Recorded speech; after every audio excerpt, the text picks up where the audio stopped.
Vamos lá, pessoal, vamos estar fazendo uma revisão aí. Preferi gravar vídeo, né, para tirar algumas dúvidas. Depois prova aí a gente retorna aí com as lives. Mas vamos lá. Vou fazer uma revisão geral aí.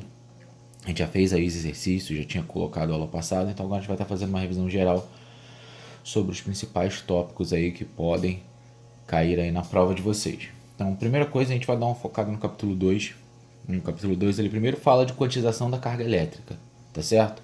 Quanto ele me coloca, tá aqui cap 2. Quando ele coloca que a carga elementar do elétron equivale a 1,6 vezes 10 a menos 19, eu estou falando justamente essa carga em módulo. Essa carga elementar ela pode ser a carga do próton ou do elétron.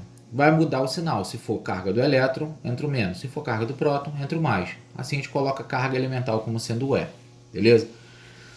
Isso aqui vai entrar principalmente nos cálculos que você quer relacionar a quantidade de elétrons que passa com a respectiva carga associada a essa quantidade de elétrons. Beleza? Então aí é a forma de quantizar a energia. Assim a gente consegue estabelecer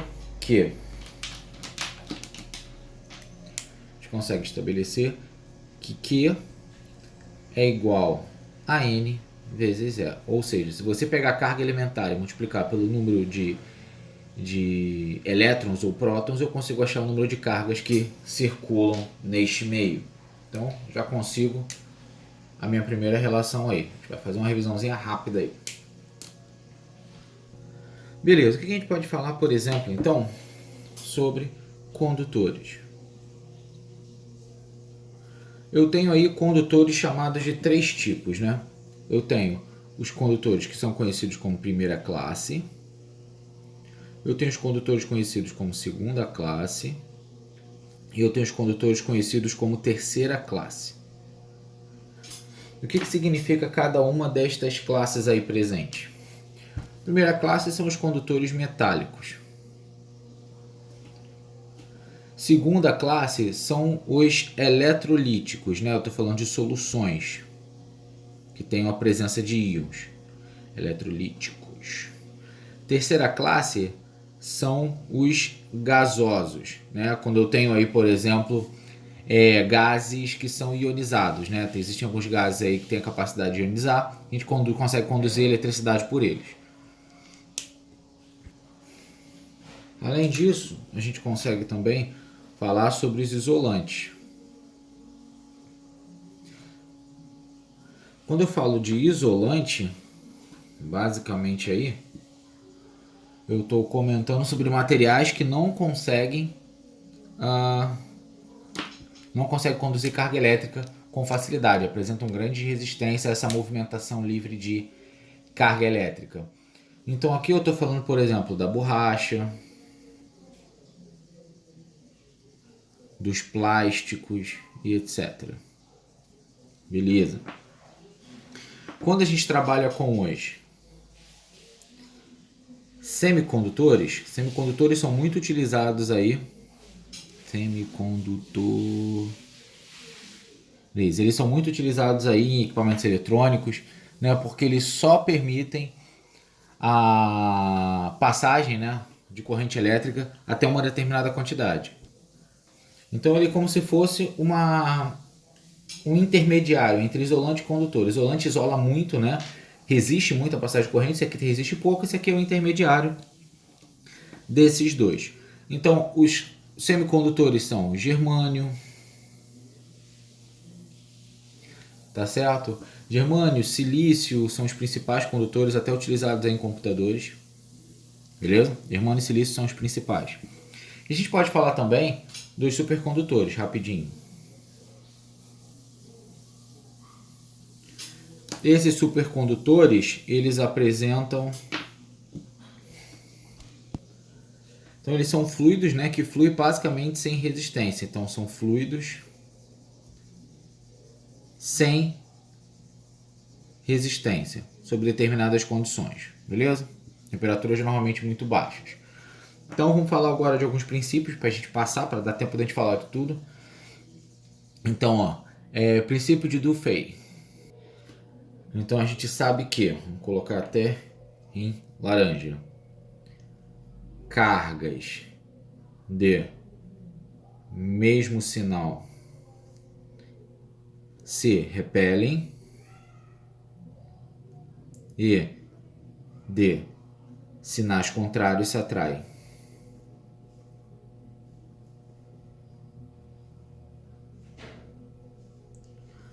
Certo? Então, importante relação aí.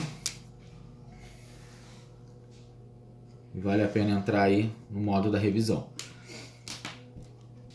Outra coisa que a gente pode estar comentando é que o somatório das cargas elétricas de um sistema fechado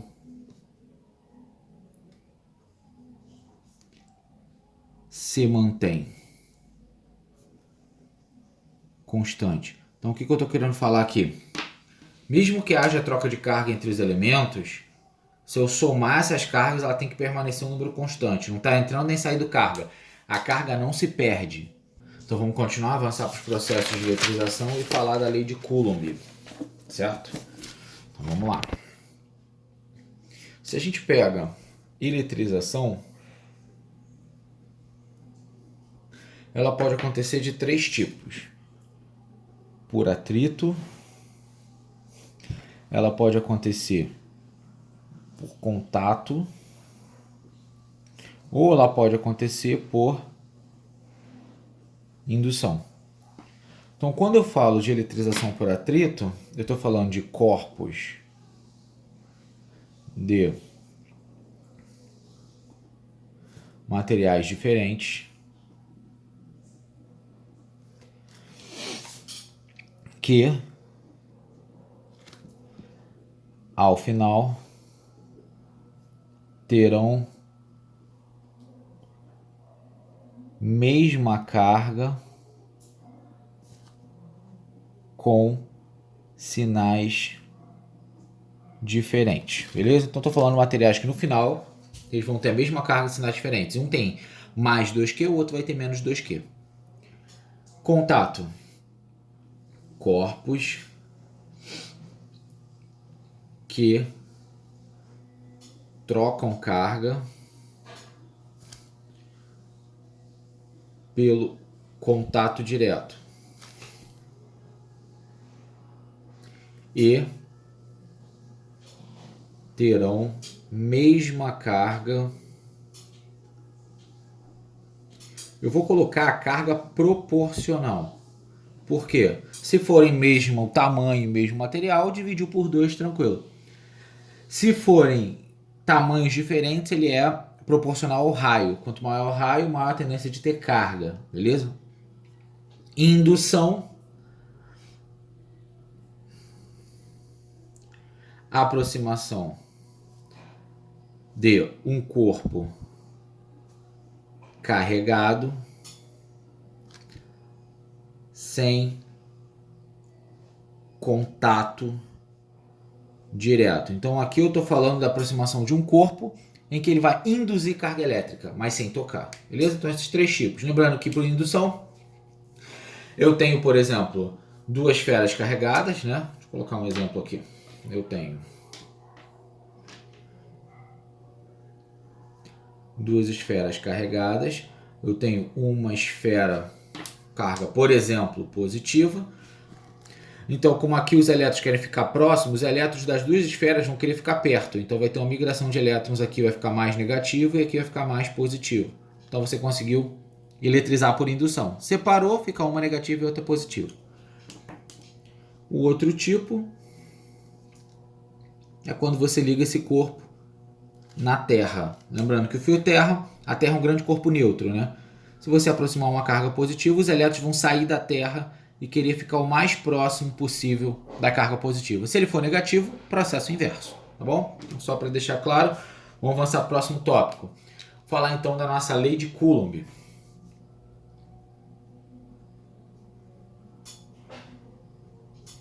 A lei de Coulomb, ela fala o seguinte.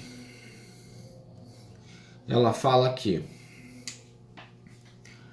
a força né, existente, a força elétrica, é proporcional a K, Qzão, Qzinho ou Q1 e Q2 dividido por D ao quadrado. Então a força é diretamente proporcional ao produto das cargas e inversamente proporcional ao quadrado da distância. Se eu fosse colocar um gráfico, eu teria justamente um gráfico desse modelo.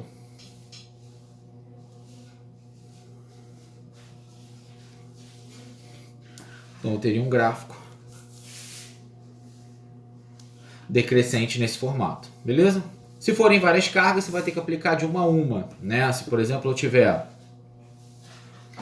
3 cargas, vou calcular, eu quero saber a força resultante na do meio. Vou fazer a força aqui, vou colocar mais, menos, mais. Esse vai atrair, vai gerar uma força para lá. Esse vai ser atraído para cá. Para saber resultante é só fazer a subtração vetorial, beleza? A soma vetorial.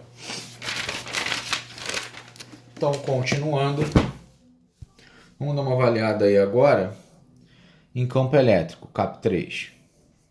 Quando eu falo de um campo elétrico, né, eu tenho que considerar duas situações. Se a minha carga tiver valor positivo ou negativo. Se ela tiver um valor positivo, as linhas de campo vão estar saindo da partícula. Se for negativa, essas linhas de campo estarão entrando. Mas, independente dessa condição, eu sei que obrigatoriamente esse ângulo é sempre de 90 graus, tá? Elas sempre entram formando ângulos 90 graus com a superfície. Se eu fosse olhar do ponto de vista de fórmula, eu sei que o campo ele é igual a K vezes Q sobre D ao quadrado. Então essa formulazinha aí do campo elétrico. Só que eu consigo relacionar o campo elétrico através de manipulação algébrica com a força. Eu posso falar que força é igual ao campo vezes a carga, certo? Importante relação que de vez em quando cai. Beleza? Então, a gente pode também comentar sobre a unidade. A unidade aqui de campo é Newton por Coulomb. A unidade de carga é Coulomb. A unidade de força é Newton. Beleza? Então tem aí a relação de cargas. Quando eu tenho a presença de várias cargas e eu quero saber... Opa, não tem acento não. Acento aqui. Várias cargas, eu quero saber como elas interagem. Então eu vou ter que mostrar o formato da interação.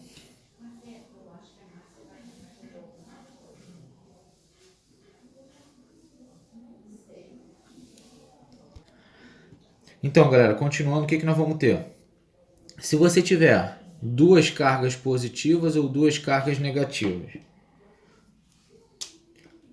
eu sei que essas cargas vão querer estar saindo, então vai haver um impedimento aqui, certo?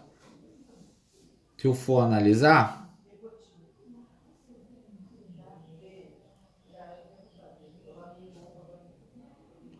aqui nesse ponto, que eu vou chamar de ponto P, e eu for comparar, por exemplo, com os pontos Q e N, no ponto P eu vou ter a subtração dos campos elétricos para achar o resultante, porque um está dificultando o outro. Ó. Se eu for observar, esquece esse. Esse cara aqui está fazendo um campo elétrico para lá. Porém, esse está saindo, então está fazendo um campo elétrico para lá, então por isso você subtrai. Agora, se eu olhar o ponto N, esse cara está fazendo campo elétrico para a esquerda e esse também para a esquerda. Então, nesse caso, soma. A mesma coisa aqui. Os dois vão estar fazendo para a direita. Por isso que os campos elétricos no do meio soma, subtrai e nas pontas soma. Se eu estiver olhando, por exemplo, esse cara aqui, é a mesma coisa.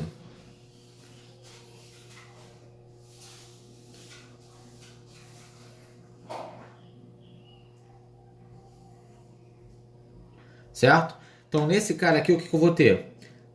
Em P, mesmo procedimento. Em Q, a mesma coisa.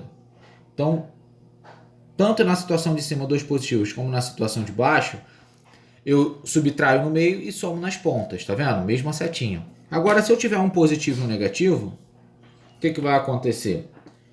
A carga está querendo sair daqui e chegar aqui. Perfeito, ó. Um quer entrar e o outro quer sair. Então, tá vendo que acontece uma soma, uma contribuição das linhas de campo? Coisa que não acontecia antes. Então, se eu tiver, por exemplo, em P, esse ponto aqui no meio P, eu sei que esse cara está fazendo para a direita e esse aqui também está fazendo para a direita, porque está entrando aqui e saindo daqui. Agora, se eu for olhar aqui, tá saindo. Opa, esse aqui entrando, foi mal. Entrando. Esse aqui entrando. Então eu consigo olhar que está saindo desse, porém está entrando no outro. As linhas de campo associadas à carga negativa para a esquerda, positiva para a direita. A mesma coisa vai acontecer em N. As positivas para a direita, só que a negativa para a esquerda. Então, nesses dois extremos subtrai e no meio soma. Para terminar essa parte, então eu tenho que, se eu fosse desenhar a linha de campo aqui, o campo elétrico, como ele evolui com a distância, vai ser algo parecido, né? Com o anterior, já que é dividido pela distância ao quadrado. Beleza? Vamos olhar o próximo capítulo, capítulo de número 4. Capítulo de número 6. Então, vamos lá, capítulo 6. O capítulo 6, ele fala justamente de associação de resistores, né? Então, os resistores eles podem ser associados em série ou em paralelo, ou ainda na chamada associação mista. Quando eu tenho resistores associados em série, eu tenho um circuito desse tipo.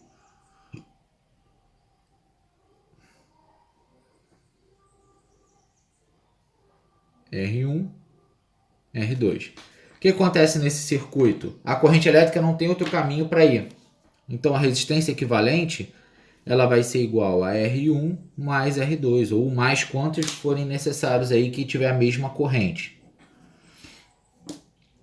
Quando eu falo do paralelo, eu estou falando basicamente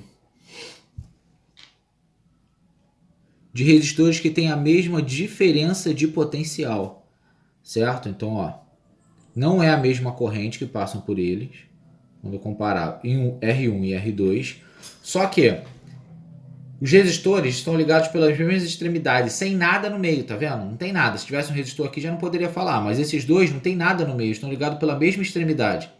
Então eles têm a mesma diferença de potencial. Se a diferença de potencial aqui for 10 volts, cada um deles vai ter uma diferença de potencial de 10 volts. Então quando eu faço isso, a resistência equivalente, eu vou colocar a fórmula geral, que a gente faz na MMC. Se for para 2, eu posso simplificar para R1 vezes R2 sobre R1 mais R2. Isso só serve quando for dois resistores. Se forem resistores iguais, tem que ser iguais, eu posso usar essa aqui. Então eu tenho aqui três relações. Aqui, quando eu tiver vários resistores iguais, aqui eu posso usar em qualquer situação, para qualquer quantidade de resistores. E aqui, quando eu tiver apenas dois resistores no meu problema. A associação mista ela acontece quando você tem uma mescla das anteriores, né? Se eu tiver, por exemplo, essa situação.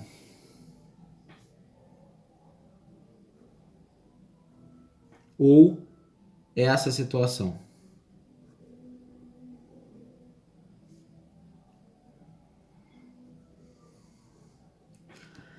Tenho R1, R2, R3.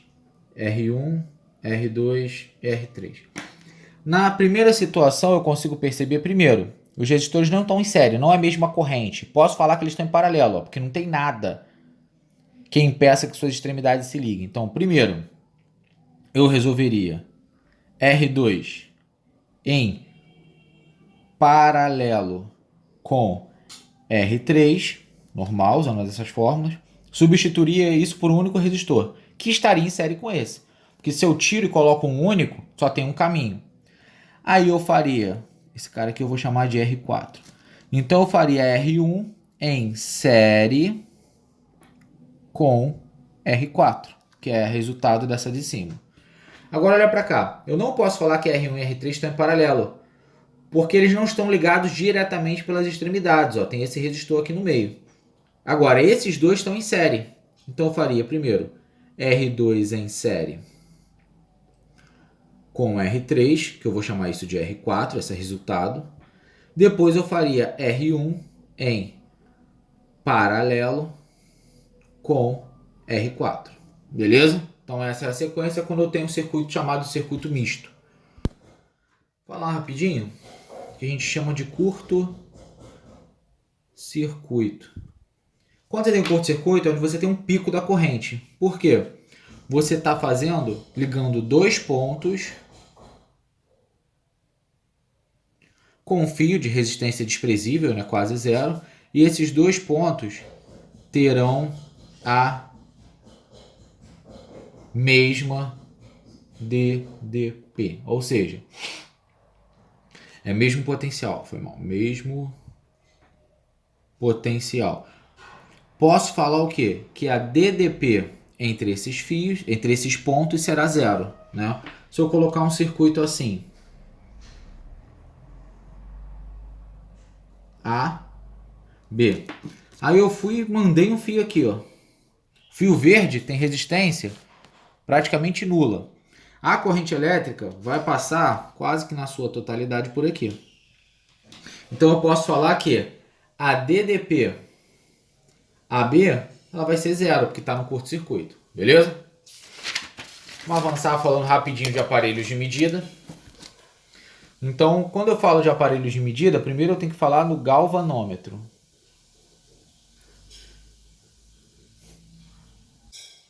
Então, quando a gente fala aí do galvanômetro, a gente está falando de um aparelho de medida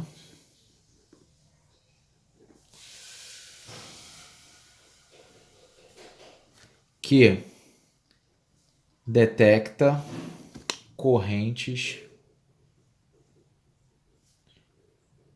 baixíssimas, certo? E ele usa, esse aparelho acaba funcionando, ele é baseado no efeito magnético.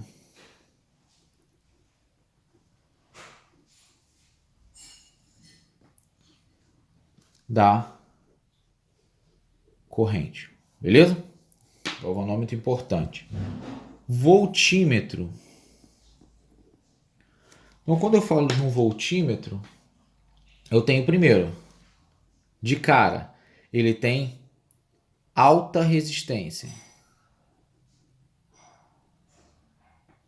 Para não passar corrente elétrica por ele só quer medir DDP.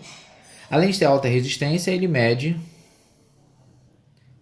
diferença de potencial. Além disso, ele é colocado em paralelo no meu circuito. Características do meu voltímetro marcado com a letra V. O galvanômetro com a letra G.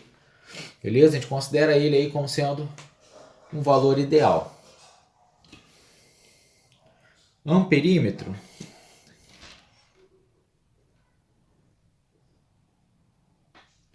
Ele possui baixa resistência para não afetar, né, a corrente elétrica do meu circuito.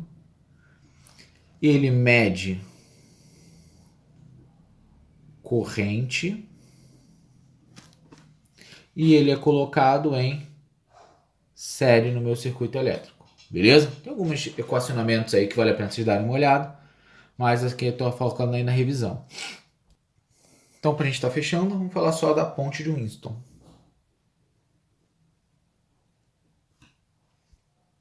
Então, ponte de Winston.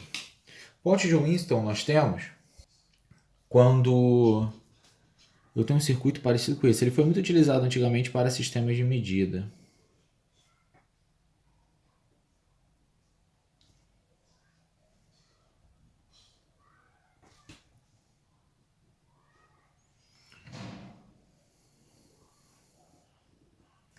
Então eu tenho aí R1, R2, R3 e R4. Se eu tiver um galvanômetro tiver uma ponte de Winston em equilíbrio, eu estou falando que o R4 vezes o R2 é igual ao R1 vezes o R3. E isso acontece quando a minha corrente IG ela é igual a zero. Então, quando o galvanômetro medir zero, eu consigo verificar que o produto dessas resistências será igual. R4 vezes R2 é igual a R1 vezes R3, nossa ponte de Winston. Beleza? Então, gente, boa prova aí. Desejo a melhor prova do mundo aí para vocês amanhã.